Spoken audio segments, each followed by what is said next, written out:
சமூகத்துக்கு வா வான்னு எத்தனை தடவை சொல்லியிருப்பார். ඔබ මගේ අභිමුඛයට එන්න කී වතාවක් කියලා ඇතිද? சபையில நடக்கிறதான் உபவாச ஜெபம், அதுக்கு எத்தனை தடவை வர சொல்லியிருப்பார். සභාවේ පවත නිරාල යාඥාවලට කී වතාවක් එන්න කියලා ඇතිද? எத்தனை தடவை மனதுக்கு பேசியிருப்பார். කී වතාවක් අදවතර කතා කරලා තියෙද? எத்தனை தடவை மற்றவர்கள் மூலமாக பேசியிருப்பார். කී වතාවක් කන්න ඇතුළේ අපිට කතා කරලා ඇතිද? பார்வோன் கணக்கெடுக்கல ஒரு சில காரியங்களை. පාරුන් සමහර දේවල් ගණන් ගත්තේ නැහැ. இலகு அடைஞ்சது கண்டோட போய் சேர்ந்தான். இலகு பாசுகள் පාසු කාරණාව දැක්ක ගමන් ගියා. சரி ஓகே பிரச்சனை முடிஞ்சிருச்சு அப்படின்னு சொல்லி முட்டுறோம். දැන් ප්‍රශ්න ඔක්කොම ඉවරයි. ඔය එම වතාරනවා. எங்கட வாழ்க்கையில අපේ ජීවිතේ நாங்களும் எதிர்பார்க்கிறோம். අපිත් බලාපොරොත්තු වෙනවා. எல்லா பிரச்சனையும் ஒரே தடவை முடியணும். සීලම ප්‍රශ්නවල් එක ශනික වෙන්න වෙන්න ඕනේ. எங்கட வாழ்க்கையில இருக்குதான பிரச்சனைகளுக்கு அவர் ஒரே தடவை விடுதலை கொடுக்க மாட்டார். අපේ ජීවිතේ තියෙන ප්‍රශ්න වලට උන්වහන්සේ එක වතාවකින් නිදාස දෙන්නේ නැහැ. கொடுக்க மாட்டார். දෙන්නේ නැහැ. ஏன்னா அவருக்கு தேவை நீங்க எந்த நேரம் அந்த தேவன் மீது தங்கி தரியணும்னு சொல்லி. උන්වහන්සේට අවශ්‍ය ඒ දෙවියන් වහන්සේ තුළ හැම මොහොතේම රඳා පවතින්න. பொருளாதார பிரச்சனையா, ආර්ථික ප්‍රශ්නද සබාවට එන්න. நோயா, රෝගයද என்னை தேடு, මාව සොයන්න. நான் தான் குணமாக்குறேன் அறி. මම තමයි සුව කරන්න කෙනා දැනගන්න. பார்வோனுக்கு பிரச்சனை வந்தோன்னு ஒரு காரியம் செஞ்சான். පාරුන්ට ප්‍රශ්නයක් එන මොහොතේ යම් කිසි කාරණාවක් කරා. மந்திரவாதி வா அடி செய், மந்திரவாதி செய் அப்படி. මන්ත්‍රවාදයෙන් එන්න මේක කරන්න ඒක කරන්න. எங்கட வாழ்க்கையில அப்படித்தான். අපේ ජීවිතෙත් එමයයි. பொருளாதார பிரச்சனை வந்த உடனே ආර්ථික ප්‍රශ්න ආපු ගම கர்த்தரை நோக்கி பார்க்காம ස්වාමින් වහන්සේ දෙස බලනවා. மந்திரவாதிகளை பாக்குறது, මන්ත්‍රවාදීන්ව බලනවාද? கழுத்துல இருக்க செயினை பாக்குறது, නැත්නම් කරේ තියෙන චේන් එක බලනවා. பேங்க பாக்குறது, බැංකු ගිණුම බලනවා. எந்த நண்பன் கிட்ட எவ்வளவு எடுக்கலாம்னு பாக்குறது. කොයි මිතුරන්ගෙන් කීයක් ලබා ගන්න පුළුවන්ද බලනවා. கர்த்தருக்கு தேவை எங்களை விடுதலை ஆக்குறதுக்கு. දෙවියන් වහන්සේරෝන් අපි නිදාස් කරන්න. எங்களை எல்லா தேவைகளையும் சந்திக்கிற அவருக்கு தான் தேவை. අපේ සියලුම අවශ්‍යතාවන් සපුරන උන්වහන්සේ අවශ්‍යයි. கர்த்தரே நோக்கி இருந்து ස්වාමින් වහන්සේ දෙස බලමින් கர்த்தரே அற்புதம் செய்து விடுதலை ஆக்கும் பொழுது දෙවියන් වහන්සේ ආස්කම් කළ නිදාස් කරන මොහොතේදී மற்றவர்கள் இவரே கர்த்தர்ன்றதான காரியத்தை அறிஞ்சு கொள்வாங்க. අන්න අය දෙවියන් වහන්සේ කවුරුද කියලා දැනගන්නවා. நாங்க அதுக்கு இடம் கொடுக்கிறோமா? අපි ඒකට ඉඩ දෙනවද? பார்வோன் இடம் கொடுக்க இல்ல. පාරුන් ඉඩ දුන්නේ නැහැ. ஆனா கர்த்தர் பெற்றுக்கொண்டார், නමුත් දෙවියන් වහන්සේ ලබා ගත්තා. எழுதி வச்சார். උන්වහන්සේ ලියලා තිබ්බා. முழு உலகமும் எகிப்து தேசத்துல செய்த அற்புதங்களை என்னன்னு பாக்குறதுக்கு. මුළු ලෝකයේම මිසර දේශය කුමක්ද කරේ කියලා බලන පිණිස.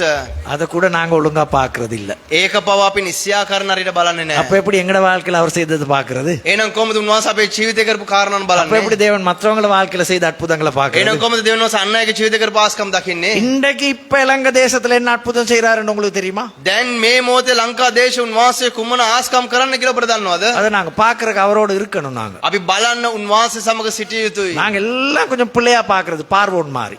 අපි ඔක්කොම වැරදි ආකාරයෙන් බලන්නේ පාරුන් වගේ. அடி என்ற மாதிரி தான் நாங்க நினைக்கிறது. ඒක පාරක් කියලා තමයි බලන්නේ. அவர் எத்தனை நோயாளிகளை குணமாக்கி ஒவ்வொரு நாளும் டிக்கெட் விட்டு வீட்டுக்கு அனுப்புறாரு. ආමෙන්. උන්වහන්සේ කොතරම් රෝගාතුරන් සුව කරලා ටිකට් කපලා නිවසට යවනවද? அவன் ஜெபம் பண்ணல எனக்கு தெரியாது. ඔවුන් යාඥා කරේ නැහැ මම දන්නේ. யாராவது அவங்களுக்கு ஜெபம் பண்ணிருப்பாங்களா இல்லையா? කවුරු කෙනෙක් ඔව් දෙස යාඥා කරාද නැද්ද? கர்த்தர் அற்புதம் செய்யறாரா இல்லையா? දෙවියන් වහන්සේ ආස්කම් කරනවද නැද්ද? அதுக்காக நாங்க துதிக்க வேண்டிய அவசியம் இல்லையா? ඒ නිසා අපි ප්‍රශංසා කරන අවශ්‍යතාවයක් නැද්ද? இலங்கையில எத்தனை ஆஸ்பத்திரி இருக்கோ தெரியலனா. ලංකාවේ රෝවල් කීයක් තියෙනවද කියලා දන්නේ නැහැ. யாழ்ப்பாணத்துல இருந்து தொடங்கினா யாழ்ப்பாணத்துல இருந்து வட்டுக்கோட்டையில இருந்து அங்கிட்டு இருந்து வவுனியால இருந்து கிள்ளோச்சில இருந்து குருநாகல். அம்மா ஆண்டவா. යාපනයේ ඉඳලා වවුනියා සිට කුරුණෑගල கொழும்புக்குள்ள எத்தனை இருக்கு? මේ කොළඹ ප්‍රදේශයේ කීයක් மெயின் அங்க இருக்கு, கழுபோயில் அங்கிட்டு இருக்கு, ஜெயவர்தனபுரம் அங்கிட்டு இருக்கு, இந்த பக்கத்துக்கு அங்கிட்டு ராகமா இருக்கு. ஓ எங்களுக்கு தெரியும் நோயாளிகள் நிறைய இருக்கிறாங்க. ජාතික රෝවල් ඒ වගේ නම් කියපු බොහෝ රෝගාතුරන් ඉන්නවා. எல்லாரும் குணமாக்குறது யாரு? හැමෝම සුව කරන්නේ කවුරුන්ද? மருந்து கொடுக்கிறது டாக்டர், அது எனக்கு தெரியும். බේත් දෙන්නේ වෛද්‍යවරයෙක් මම දන්නවා. மருந்து உள்ளுக்கு வேலை செய்யணுமே. ඒ බේත් ඇතුලේ ක්‍රියාත්මක විය යුතුයි. வேலை செய்யற சிஸ்டத்தை யாரு சிருஷ்டித்தது? ඒ ක්‍රියාත්මක විය යුතු සැකසීම කවුද සෑදුවේ? கர்த்தர். ස්වාමින් වහන්සේ. பிழையான மருந்து குடிச்சு தப்புனவங்க இருக்கிறாங்களா இல்லையா? වැරදි බේත් බීලා ජීවිතේ බේරාගත අය ඉන්නවද? கேள்விப்பட்டில்லையா நீங்க? ඔබේ මාලා නැද්ද? சரியான மருந்து குடிச்சு ஆபரேஷன் சக்சஸ் செத்துட்டான். අරි බේත කරලත් නිසි ශෛලකර්ම කරලත් ඔව් මිය ගියා. ஏன்னா டாக்டர் அவன் பெருமை எடுக்க கூடாது. වෛද්‍යවරයා උඩඟුකම ගන්න බෑ. நானே கர்த்தர் என்பதனை நீங்கள் அறிய வேண்டும். මමම ස්වාමින් වහන්සේ කියලා නුඹලා දැනගත යුතුයි. நாங்க எத்தனை பேர் எங்கட வாழ்க்கைய தேவனுடைய மகிமை மற்றவர்களுக்கு காட்டுறதுக்காக ஒப்பு கொடுக்கறதுக்கு தயாரா இருக்கிறோம்? අපි කී දෙනෙක් දෙවියන් වහන්සේගේ මහිමය අපි තුලින් අනිත් අය දකින පිණිස අපි කැප කරනවාද? ஏன்னா நாங்க இக்கட்டுகளுக்குள்ள போறதுக்கு விருப்பம் இல்ல. ඇයි නම් අපි ප්‍රීඩා මැද්දේ තෙරපි මැද්දේ යන්න කැමති නැහැ. கர்த்தருக்கு ஸ்தோத்திரம். දෙවියන් වහන්සේට ස්තුති වේවා. காரிருள் அனுப்பி கடவுள் வந்து எகிப்தியர் அப்படியே நல்ல அழகா கற்றுக் கொடுக்கிறார். ඝන අන්ධකාරයේ එවමින් මිස්රයන්ට උන්වහන්සේ අලංකාර උගන්වනවා. 3 நாள் உட்கார வச்சார். දවස් 3ක් ඉඳ ගන්න තිබ්බා. தூக்கம் இல்ல, தூக்கம் இல்ல. නිින්දක් නැහැ. அமர்ந்த இடத்துல ඉඳගත්ත ස්ථානය 72 மணித்தியால நான் ஸ்டாப் පැය 72ක් නොකඩවා செய்த காரியங்களை யோசி, කරපු කාරණාවන් කල්පනා කරන්න. தடவி கொண்டிரு, தடவி கொண்டு உணரு, நான் என்ன செய்தேன்னு අත உணரு. ගන්න කියන්නේ ඒක ඔබට ඇඟෙනවද? මම මොනවද කරේ කියලා. ඉඳ ගන්න. பேச்சுவார்த்தை இல்ல, மத்தவனோட கதை இல்ல. අනිත් අය සමග කතා බහක් ඇසිරීමක් அப்படிதான் නැහැ. வாசிக்க, உட்கார்ந்த இடத்துல இருந்து எலும்பா இல்ல. ඉඳගත්ත තැනින් නැගිටින්නේ නැහැ. உட்கார்ந்த இடத்துல எலும்பல்லே இப்ப என்னது? ඉඳගත්ත තැනින් නැගිටින්නේ නැත්නම් මොනවද? எங்க நெருப்பட்டி இருக்குன்னு கூட கண்டுபிடிக்கல. කොයිද ගිනි පෙට්ටිය තියෙන්නේ කියලා පවසවා ගන්න බෑ. கர்த்தருக்கு ஸ்தோத்திரம். ස්වාමින් වහන්සේට ස්තුති වේවා. லைட் போட்டு, ලයිට් දාලා, ஃபேன் போட்டு, ෆෑන් දාලා, உட்கார வச்சு ලස්සනට ඉඳ ගන්න තියලා, அழகா படிச்சு கொடுக்குறாரு. ලස්සනට උගන්වනවා.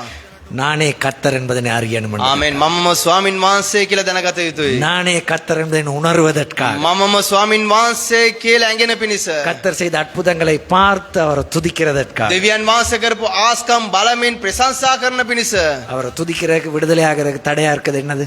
උන්වහන්සේට ප්‍රශංසා කරන්න නිදහස් වෙන්න තියෙන බාධාව කුමක්ද?